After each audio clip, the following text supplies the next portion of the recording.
The first snowflake landed on Tommy's nose at 2:47 p.m. on Thanksgiving Day, 2019. I remember the exact time because I was watching from my bedroom window, my heart breaking with each shiver that ran through his 8-year-old frame as he sat on our front porch steps, clutching his thin jacket around his shoulders. Below me, in the warm dining room that smelled of roasted turkey and cinnamon rolls, my family laughed and clinked glasses, celebrating another picture-perfect holiday. They had no idea I was upstairs, recovering from what they believed was a mild stroke that had left me bedridden for the past 3 months. They certainly had no idea that I could see everything, including how they had turned away my grandson when he'd arrived alone, hungry and desperate.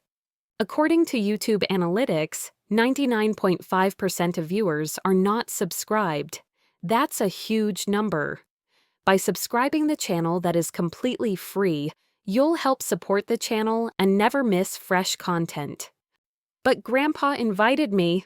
I had heard Tommy's small voice plead through my slightly open bedroom door earlier that afternoon. He said I could come for Thanksgiving dinner.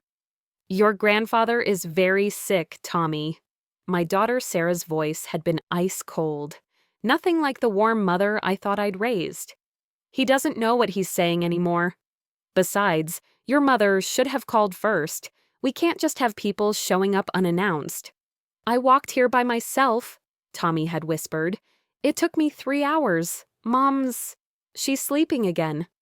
The silence that followed told me everything I needed to know about my daughter's heart, or the absence of it.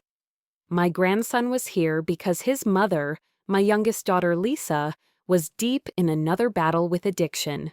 She'd been in and out of rehab 5 times in the past 2 years, leaving Tommy to bounce between foster homes and temporary guardians.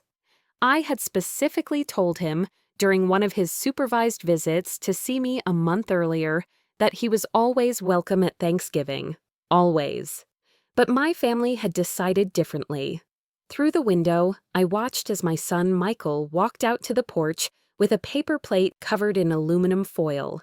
He set it down next to Tommy without a word and went back inside, locking the door behind him. Even from my second-floor vantage point, I could see the meager contents: a small piece of turkey, a spoonful of stuffing, and what looked like a dinner roll. The servants eat better scraps in Dickens novels, I thought bitterly.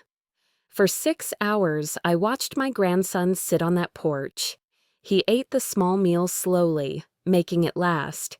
When it started snowing harder, he moved closer to the door, hoping someone would take pity on him. When the wind picked up, he wrapped his arms around his knees and put his head down. And through it all, 23 of my family members, my children, their spouses, my grandchildren, my great-grandchildren, continued their feast just 20 feet away, separated by nothing but a door, some glass, and hearts that had apparently turned to stone. At 9 p.m., a social worker arrived. Someone had called Child Protective Services. I watched through tears as Tommy was led to a car, looking back at the house one final time before being driven into the snowy night. That's when I realized the truth about my family. And that's when I began planning my revenge. The beauty of everyone thinking you've had a stroke that affected your cognitive abilities is that they stop watching what you do. They assume you're not really present anymore, that the sharp businessman who built a multi-million-dollar empire from nothing is now just a confused old man who needs help eating soup. But my mind had never been clearer. Over the following weeks, I made some very quiet phone calls to my attorney, Donald Chen, who had been handling my affairs for over 30 years. During my supposed confused episodes, when my family thought I was napping or staring blankly at the wall, I was actually conducting business. Donald, I had whispered into the phone during one of these sessions, I need you to make some changes to my will. Significant changes. Harold, are you sure about this? Your family believes your judgment might be... My judgment has never been better. I've seen their true colors, and they're ugly. Do exactly as I say. The first phase of my plan was simple: documentation. I had the house's security system upgraded, telling Sarah it was for safety given my condition. What she didn't know was that the new system recorded both video and audio, and that I had access to all of it from my bedroom computer. I started recording conversations, capturing moments when they discussed my condition with casual cruelty. "Dad's completely gone," Michael had said to his wife during Christmas dinner, just a month after the Tommy incident. "He doesn't even recognize us half the time. We should start thinking about moving him to a facility." "The sooner the better," Sarah had agreed. "This house is worth at least $4 million now. Split 5 ways, that's a nice inheritance advancement." 5 ways. My 5 children, dividing up my life's work while I sat upstairs, supposedly unaware. They had forgotten I had 6 children. They had written Lisa off completely, just like they'd written off her son. But I hadn't forgotten. The second phase involved my lawyer helping me track down Tommy. It took 6 weeks, but we found him in a group home across the state. I had Donald arrange for private investigators to document his living conditions and to ensure he was receiving proper care. What they found broke my heart further. Tommy was excelling in school despite everything, was kind to the younger children, and asked about Grandpa Harold almost every day. I arranged for anonymous gifts to be sent to him: warm clothes, books, art supplies, things his mother should have provided, things my family should have cared enough to give him that Thanksgiving night. Phase 3 was the most complex: restructuring my entire estate without anyone knowing. Over the course of 6 months, while my family continued to treat me like an invalid, I systematically transferred assets, changed beneficiaries, and established trusts. My business empire, worth approximately $12 million, would now benefit very different people than my family assumed. The irony was delicious. Every Sunday, my children would gather for dinner, discussing their future plans with my money right in front of me. "I'm thinking of buying that lake house once Dad passes," Michael would say, cutting his steak with the silver-plated knives I'd given him for his wedding. "We've already picked out a retirement home in Florida," Sarah would add, her eyes gleaming with greed. "Ocean view, naturally." My other 3 children, Robert, James, and Patricia, had their own elaborate spending plans. Patricia wanted to start a boutique. Robert talked about buying a yacht. James dreamed of early retirement at 45. Not once did anyone mention Tommy.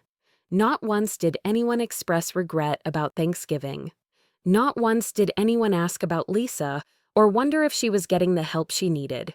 But I knew exactly what I was going to do. The opportunity for the perfect reveal came exactly 1 year later, on Thanksgiving Day 2020.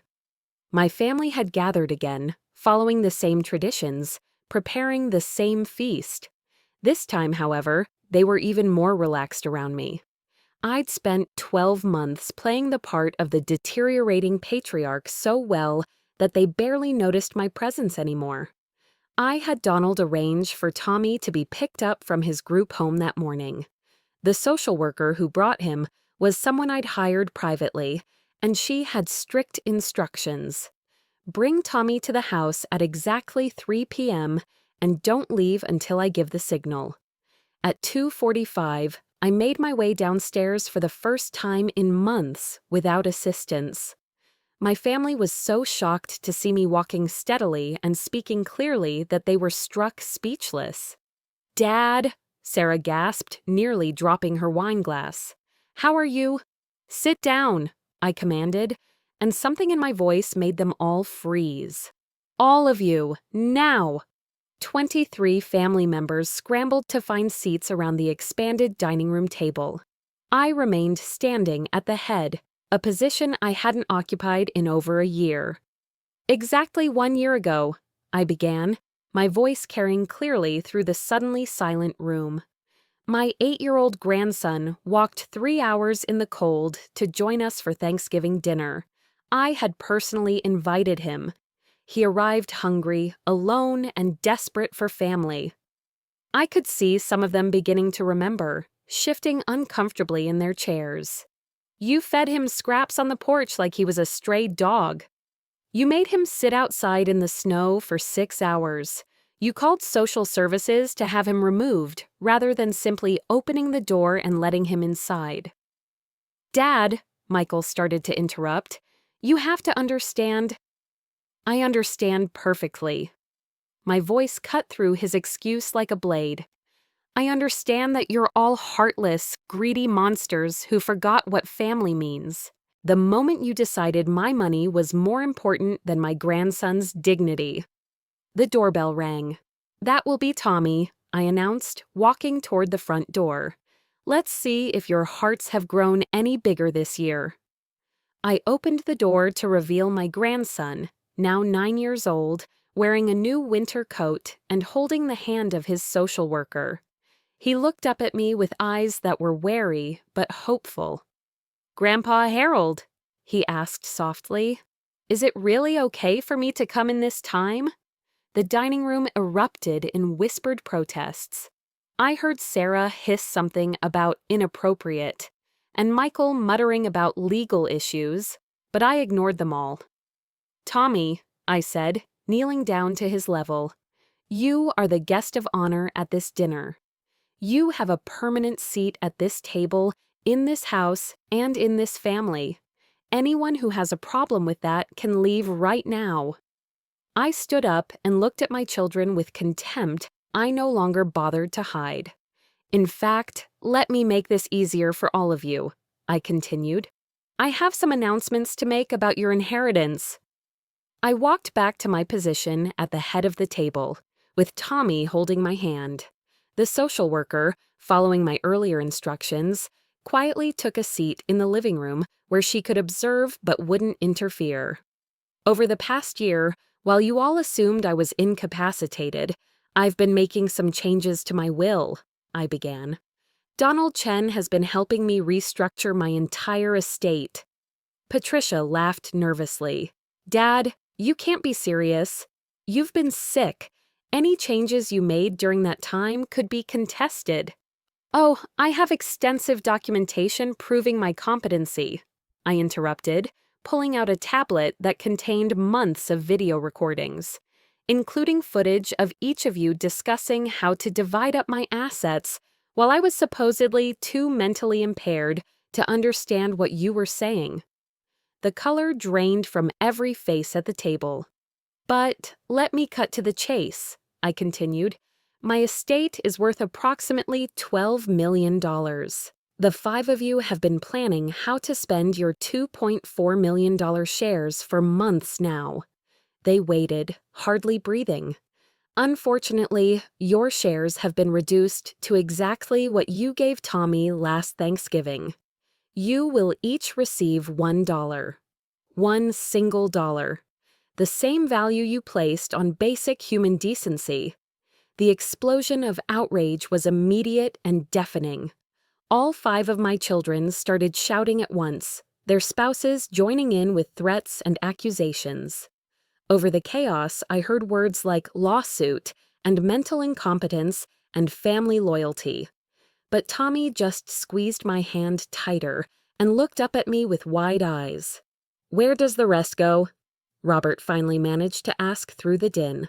I'm glad you asked, I replied, lifting Tommy up so he could sit in my chair at the head of the table. $8 million goes into a trust fund for Tommy, managed by Donald Chen until Tommy turns 25. The trust will pay for his housing, education, healthcare, and general welfare immediately. Tommy's eyes grew even wider. Grandpa, what does that mean? It means you're never going to be cold or hungry or homeless again, I told him gently. It means you'll go to the best schools, have a beautiful home, and never have to worry about money. The room erupted again, but I wasn't finished.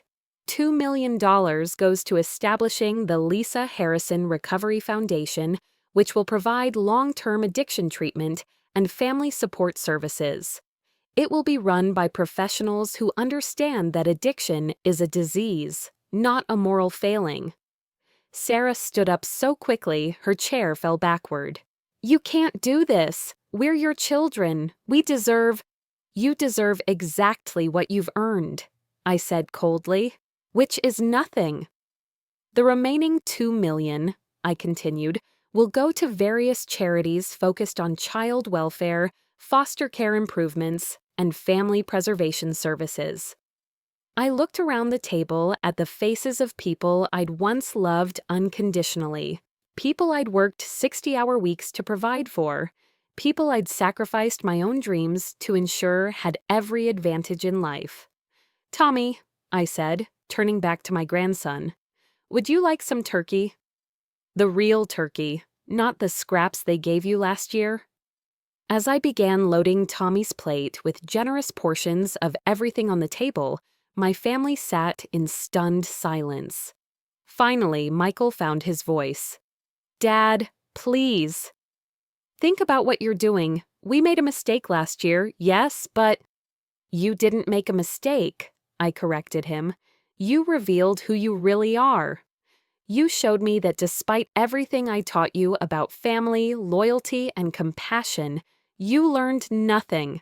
You became exactly the kind of people I've spent my life working against." Patricia started crying. "Daddy, please. I'm sorry about Tommy. We all are. But you can't punish us forever for one bad decision." "One bad decision?" I repeated incredulously. "You let a child sit in the snow for 6 hours rather than make room for him at a table that seats 30. That wasn't a decision. That was a revelation of character." James tried a different approach. "What about our kids? Your grandchildren? You're punishing them too." "Your children will be fine," I replied. "You've all made good livings, and I've already paid for their college educations.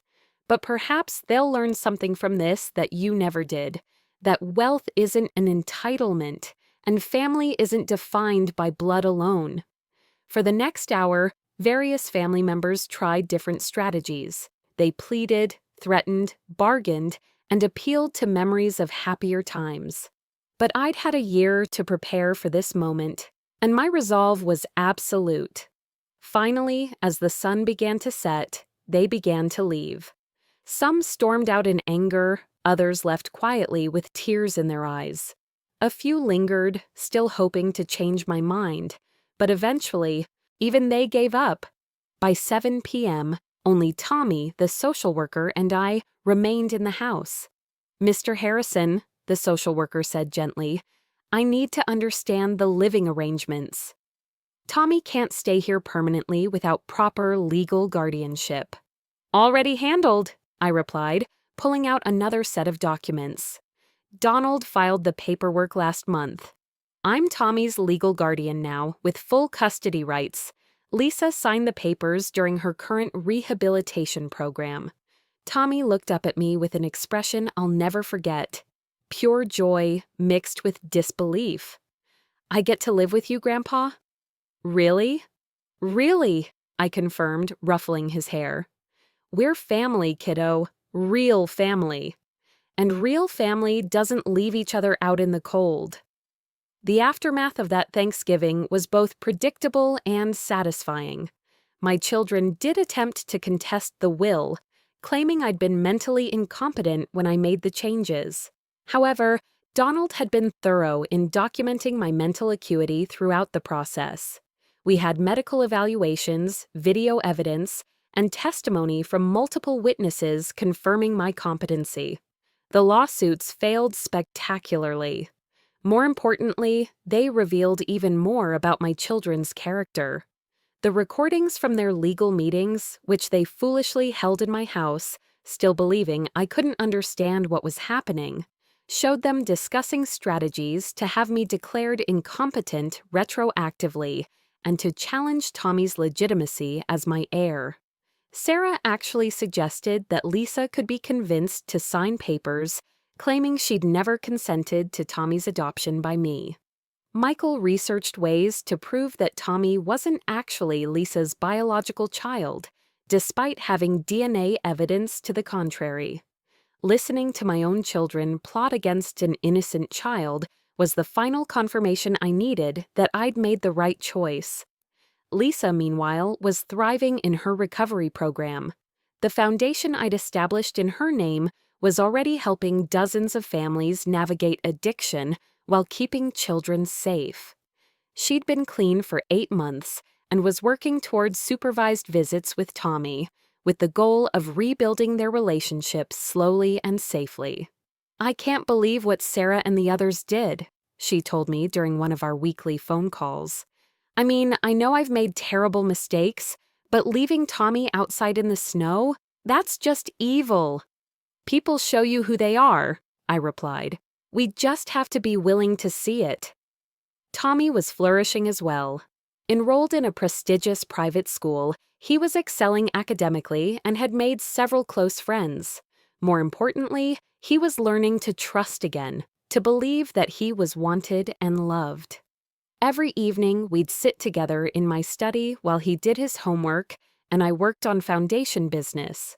Sometimes he'd ask about his aunts and uncles. "Do you think they'll ever forgive you, Grandpa?" "I don't need their forgiveness," I'd tell him honestly. "I need my own. And I can only get that by making sure you never doubt that you belong somewhere." 6 months after that final Thanksgiving, I received a letter from Patricia. It was the first communication I'd had from any of my children since their legal challenges failed. "Dad," she wrote, "I've been thinking a lot about what happened, and I want you to know that I understand why you did what you did. Looking back, I'm ashamed of how we treated Tommy. I'm ashamed of how we treated you too, assuming you couldn't understand us. We became people I don't recognize, and I don't know how to fix that. I'm not writing to ask for money or to be put back in the will. I'm writing to ask if there's any way I could see Tommy sometimes. Maybe take him to a movie or a baseball game. I want to try to be the aunt he deserves, even if it's too late to be the daughter you deserved. I love you, Dad. I hope someday you can forgive me." I showed the letter to Tommy, explaining who Patricia was and asking if he'd like to meet her. "Is she the one who wanted to buy a store with your money?" he asked. "Yes." He thought about this seriously. "Did she say she was sorry about making me sit outside?" "Yes, she did." "Okay," he decided. "But maybe we could meet at a restaurant first, not here at home." Home is just for people who really love each other. The wisdom of children never ceases to amaze me. We did meet Patricia for lunch the following month. She brought Tommy a thoughtful gift, a book about astronomy since she'd learned he was interested in stars, and spent the entire meal asking him about school, his friends, and his dreams. Most importantly, she apologized directly to him. "Tommy, I'm very sorry about last Thanksgiving," she said, looking him straight in the eye. "There's no excuse for what we did. You deserved better from us, and I hope we can try again." Tommy considered this gravely, then nodded. "Okay, Aunt Patricia. But you have to promise that if I visit you, I get to come inside." "I promise," she said, tears in her eyes. "You'll always be welcome inside." It's been 3 years now since that life-changing Thanksgiving. Tommy is 12, thriving in every way that matters. Lisa has been sober for 2 years and sees Tommy regularly. They're rebuilding their relationship slowly but steadily, and I couldn't be prouder of both of them. The foundation has helped over 300 families navigate addiction while keeping children safe and families together when possible. It's become Lisa's passion project, and she now works there full-time as a peer counselor. Patricia has earned her way back into our lives through consistent, patient effort to prove she's learned from her mistakes. She has dinner with us once a month and has never missed one of Tommy's school events. She's the only one of my original 5 children who chose genuine change over bitter resentment. The others still refuse to speak to me, which is perfectly fine. I've learned that sometimes love means protecting the people who matter most from the people who should matter but don't. Tommy asked me recently what I want him to remember most about all of this. Remember that family isn't about blood or money, I told him. It's about showing up when it matters. It's about opening the door instead of leaving someone out in the cold. It's about choosing love over convenience, especially when it's hard. He nodded thoughtfully. Is that why you gave away all your money? I didn't give it away, I corrected him gently. I invested it in the people and causes that actually mattered. That's what money is for, taking care of the people you love and making the world a little bit better. Will you teach me how to do that when I'm older? I'm teaching you right now, I replied. Every day, you choose kindness when you could choose selfishness. You choose inclusion when exclusion would be easier. You're already learning the most important lesson there is. Last Thanksgiving, Tommy and I hosted dinner for 12 people. Lisa, Patricia, and her family, 3 other children from Tommy's former group home who had nowhere else to go, 2 families from the Recovery Foundation, and Donald Chen, who has become like a grandfather to Tommy in his own right. It was the most beautiful Thanksgiving I've ever experienced. The conversation was warm, the laughter was genuine, and everyone who wanted to be there was welcome at the table. That's what family should be. A place where love is abundant, where everyone belongs, and where no child is ever left out in the cold. As I watched Tommy help serve dessert to our guests, making sure everyone felt included and cared for, I knew I'd made the right choice. The boy who had once sat shivering on my porch was now the warm heart of a family built on love rather than obligation. Sometimes revenge isn't about destruction, it's about reconstruction. It's about tearing down what's broken and building something better in its place. My family learned that love can't be inherited, kindness can't be bought, and character can't be faked. And Tommy learned that he is worthy of love, belonging, and every opportunity in the world. That, more than any amount of money, is the legacy I'm proud to leave behind.